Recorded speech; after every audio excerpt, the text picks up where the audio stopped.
Hey guys, this is another ladder match of me playing in the Masters League. I'm versing a Zerg player called Time of Tech. And I'm of course peacekeepers of SSEAs. Kind of sounds like sissies. I'm gonna put it in my vision mode so you can watch everything from my perspective and analyze it that way. But yeah, my clan is actually the University Society thing called Starsock, and we wanted to get SCS, but some semi-professional team sniped that clan from us, so we're sticking with sissies. But this game is a really nice example of kind of turtly, slow-moving Terran play with fortified positions to ensure that you don't get overrun by Zerg economy. Last build I analyzed, I think I opened with a Reaper. This time I'm not going to open with a Reaper at all.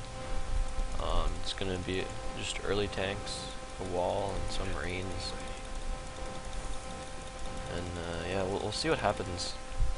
Because on a map like this, it's pretty easy to lock down pathways. There's only 3 ways to get through.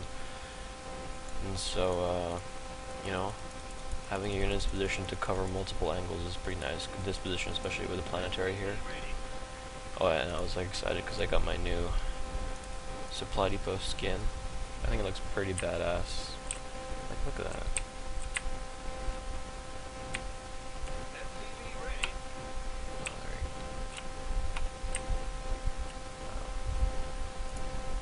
Oh yeah, something funny happens this game. I do go for a 13 gas, by the way, just to get that earlier factory after the expand.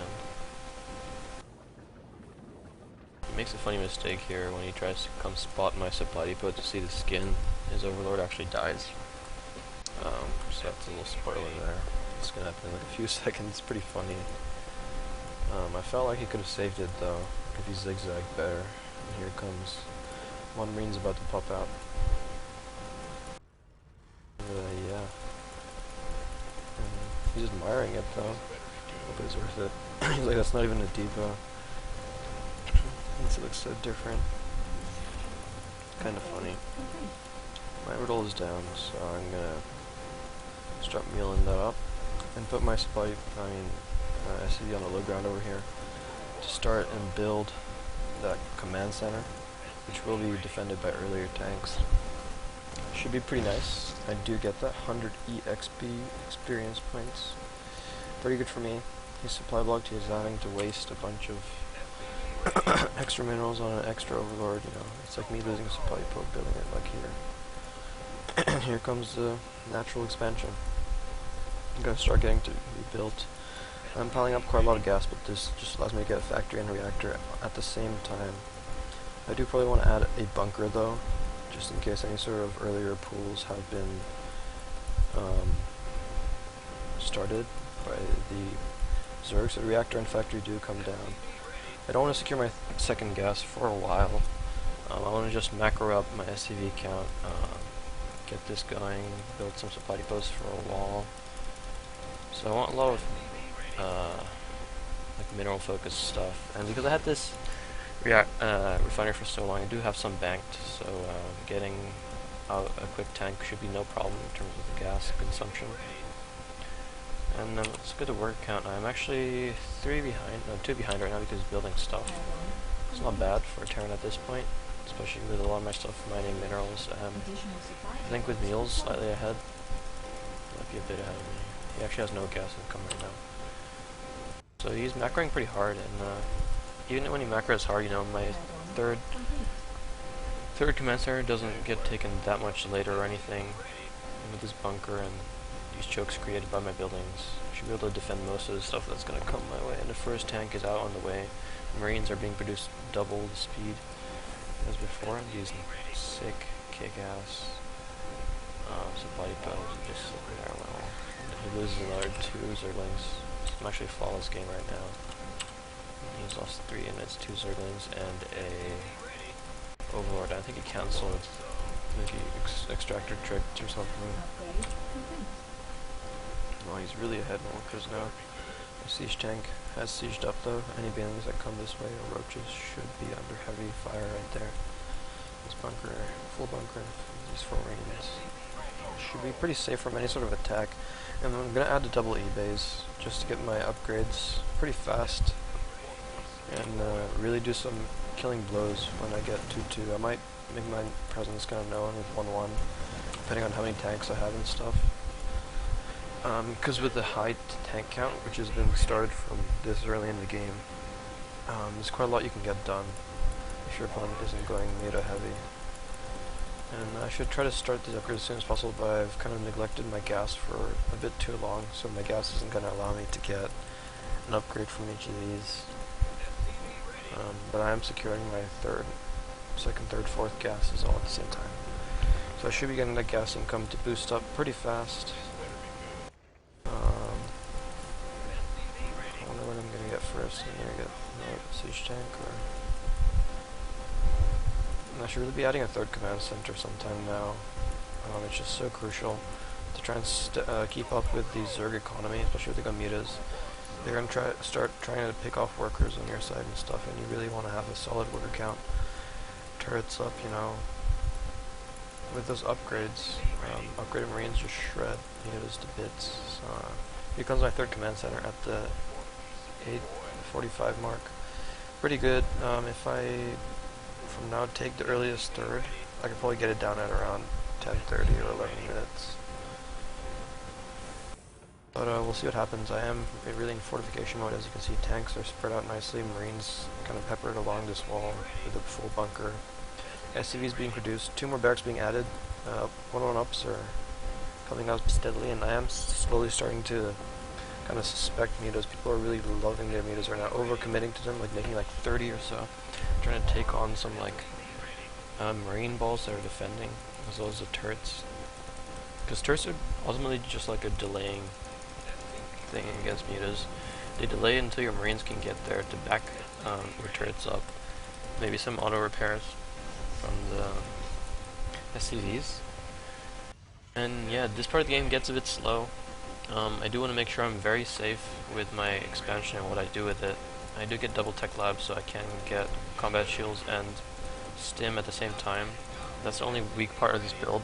You don't have many aggressive options in the mid game until after you've secured your third, just because you don't get stim or combat shields very early in the game. I haven't even started getting them yet. 2-2 is also really good right now. I should start attack upgrades for my mech as well, because I really love those in the late game to get some Thors against potential mutalisks and stuff.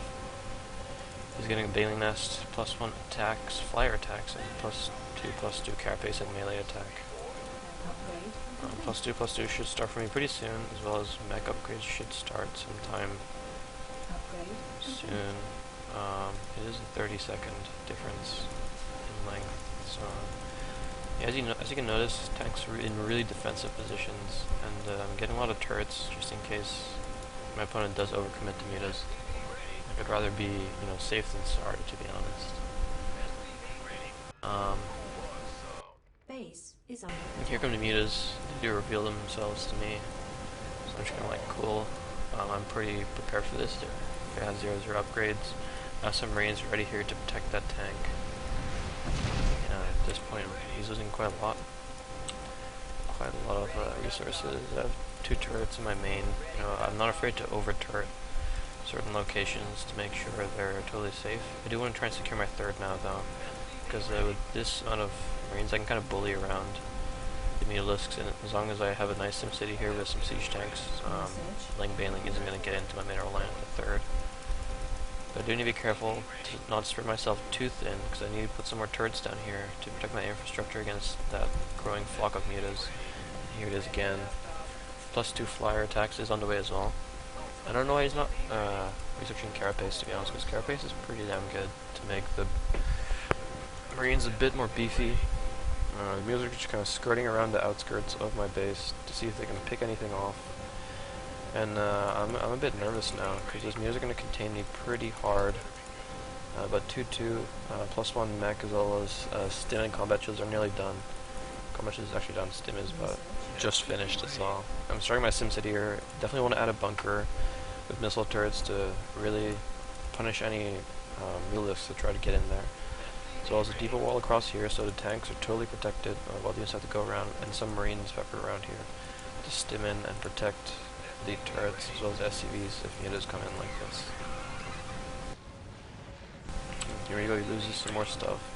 This whole time I feel like he's like taken kind of bad engagements at every front, and it's kind of costing him, I feel like. And his worker count is really nice right now, 95. He can actually turn some of those into spine crawlers, spore crawlers for drop defense. 3-3 should be available to you pretty soon. Concussive shells is also nearly done. I should probably try to be a bit aggressive here, and then secure a better infrastructure as well behind this, getting some medevacs out for some extra healing against mulisks and banelings. And I'm pretty happy with the SimCity here. I'm going to leave these 2 tanks here, might move them a bit forward. There's 4 marines there protecting the space as well. +1 mech is finished, +2 is started, +3 attacks for infantry is about 10% of the way done. 2 more tanks are coming from the back, a bunch more bio. I'm producing at maximum capacity at this point. My +3 armor is a bit delayed just because I didn't have a gas at the time, I don't think. So I'm kind of delaying it a bit. I should put a bit more turrets here, like bam, bam, like 2 more at least. Maybe 1 here as well, just in case. But yeah, I'm basically expecting him to have this base, or either have this base and not have this base. Or if he has all bases, it means he has no macro hatches. I really want to destroy at least one of them. And I think he has a Baneling Muta style, and you know, Wings of Liberty, Tank Marine, Medevac worked really good against Baneling, So here we go, I actually clicked the tanks in the middle of that clump of banelings, so they do fire at those first. Tanks do get taken out now, but the majority of our marines do survive. And with 5 medevacs to heal up this many units, I have a pretty good momentum swing in my way, to my way. I do kill these spine crawlers coming up. He's having to engage marines up with 2-0 mulisks, and that's never good for him. He shouldn't have lost that much stuff. I do pull back with some of my reinforcements. I do put a sensor tower here to see when my opponent approaches me.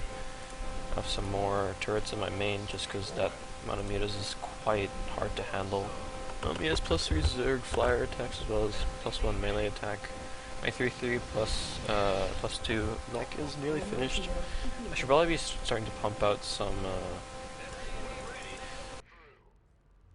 Thors just because of how many mutas there are and how easily they clump up. And if you can get some nice Thor volleys into those squishy muta clumps, you should be able to kill quite a lot of them quite fast. Let your marines and your tanks take care of the rest. I am adding more production constantly to try and keep up with the Zerg's ability to remax and stuff. +3 armor is nearly done, so my army's going to be at its strongest pretty soon. A bunch of stuff does move into position to try and attack the 3rd, but this is when I start fortifying this 4th position area, and I'm pretty sure he's going to have a pretty hard time trying to break through when I have bunkers and siege tanks in a planetary fortress with lots of turrets and supply depots to create chokes and walls. And I'm macroing pretty well, as you can see. I'm actually out macroing my opponent. I'm at 95 harvesters, which is a bit too many for sure. But I just want to be sure that I have a nice income for now, so I can build up into the late game with lots of infrastructure. +1 mech attack is also on the way. He does have a lot of infestors coming out of the way as well as another spire. I do start off with some ravens. I don't want to transition to some air as well behind this, just because if Brewlords come out now, I'm pretty screwed. And I want to eventually take this base with maybe 2 planetaries and a bunch of turrets, but that's a bit more in the future. I am pretty efficiently mining from a lot of places, except this place is just slightly oversaturated. I should take like this many and put them here. But it does look like I am going to push out with this force. I'm not too sure what he's doing actually. I just know he has a lot of Baneling Muta. And I should probably keep trying to kill his gas units. At this point we're both soaring in the high hundreds in terms of APM. Maybe I should have taken these guys with me, but to counterattack option was still there for the zerg, so I needed to be careful. I think leaving those there was probably the right choice. And the Corvid reactor coming out, 5, 6, 7 spine crawlers over here. And I do stim in, I do siege up. I'm gonna get these spine crawlers straight away, and I see some fungals coming out, so I know he has infestors. All of the banelings just died. I just need to spread against the infestors and make sure the mutas don't overwhelm my marines. And it looks like at this point they might, but I'm going to take out this hatchery for sure. Just so I know I've done some damage. I damaged the production as well as the income. He's really starved, choked on gas. So we'll see what happens. He has lost quite a lot more than me, considerable amounts more than me. But now he is cleaning up, so he is going to catch up a bit. But back home I'm building a bunch of turrets, bunkers, more infrastructure.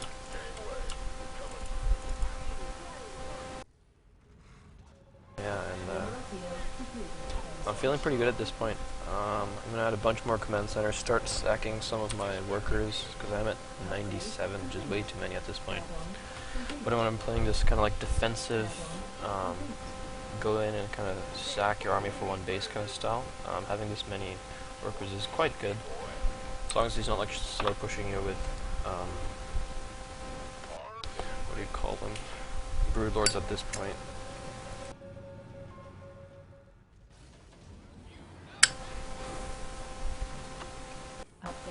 I'm adding a fusion core. Because I mean, if he keeps going Muta, Ling, Baneling, I should get a bunch of Thors, a bunch of Ravens, as well as BCs, and that should let me really demolish the other guy's army. I'm making more supply depots here with some barracks behind it, a bunker here, lots of turrets spread around, 2 more command centers coming in right here, and we're both maxed. Alright, let's look at the army size. His army size is actually a lot bigger. It's really even in gas and minerals, but it's actually a lot gas heavier. I mean, sorry, mineral heavier and a little bit less on the gas. My mech right now does have 3-3. His mutalisks do jump in here. So many mutas. I think it's 48 mutas or so right here in my main base. And these turrets just stand no chance. I'm forced to pull back a lot of marines and Thors, and he can actually take out this group of marines, I feel like, if he's good about it. But yeah, he is going to trade quite inefficiently. He's going to lose quite a lot for how cheap marines are at this point in the game. I do bring a bunch more over. He's actually stuck at 3-0 right now. Plus 1 armor is on the way. I'm just frantically trying to produce more Thors, trying to repair my turret ring and stuff. But I'm pretty safe at the front from a land-based attack because all his mutas are back here. His land units would have a pretty big problem trying to get through there, and here comes the big losses for Zerg. You know, if it gets to this kind of medium amounts of marines versus mutalisks, the mutalisks are just going to get raped. These turrets are just being put here preemptively so I can float over these two. I'm actually at 91 workers now, even though he killed some with the mutalisks. I'm still oversaturated in many places, especially here. My natural's nearly mined out. My main is totally mined out. Let's see what kind of stuff I'm producing at this point. Additional supply depots depleted. I'm just using a lot of Thors so I can splash damage a lot of those mutalisks down. And I'm floating these double command centers over here. We get some nice experience there. Another barracks being added here just to create more blocking. And walking through this over here with Lings is quite scary because you don't know what's behind this. And here we go. I have +1 vehicle ship plating out on the way for my BC transition and more air. But all my tanks and Thors have 3-3 right now. I mean 3-0. My Marines and Marauders have 3-3. I'm moving out with the majority of them. I have a bunch of S3s back home to mine up. And wow, the Protoss army is so weird. It's so many mutas and this many infestors, all with full energy, with a few Lings and Banelings mixed in. But it's not a very efficient unit composition, I don't think. There's nothing to tank for it, and sick fungals is the only way he's going to do it. But these Thors are just getting really nice shots into those big clumps of mutalisks. and he's losing a bunch more stuff. I do eventually start mixing in some SCVs into my army just in case. He is taking out the Brood Lords. It's kind of his last hope because he knows I don't have that many air units right now. I should really be starting to build them up, but I'm actually maxed, so I can't really do that as of yet. A bunch of mutas get taken out there. Just reinforcements being picked off, so I know he has this base, but I'm kind of gonna ignore it. I'm gonna go in here, kill what's there before I try to move out even more. These two are now becoming planetary, so they should be basically impregnable unless you have a well around mutas or remains or ultralists or something. And Thor is pretty good together with tanks and this many marines and stuff. They clean up that Mutalisk. Oh my god, he just doubled in units lost. Yeah, this is pretty good for me. And I'm just dropping down some mules. These are kind of many mules, but I also want them to repair my Thors because they contribute so much DPS to my army, as well as the medevacs. You know, they are kind of out of energy at this point, but hopefully they will be able to give me some stuff. And he calls out GG, and I'm pretty happy with that win. You know, it was a really nice slow game. I slowed it down, and he never got too impatient. Never charged into here, which was kind of unfortunate because it would have been epic to just see a Zerg try to break through this with tanks and bio and Thors and stuff. But I did manage to break his front because his army was so weird. It had just too many Mutalisks, not too many tanking, like real damage output in his army. And yeah, I don't know. I think that game could have gone either way and went my way, so I'm pretty happy about that. See you guys next time.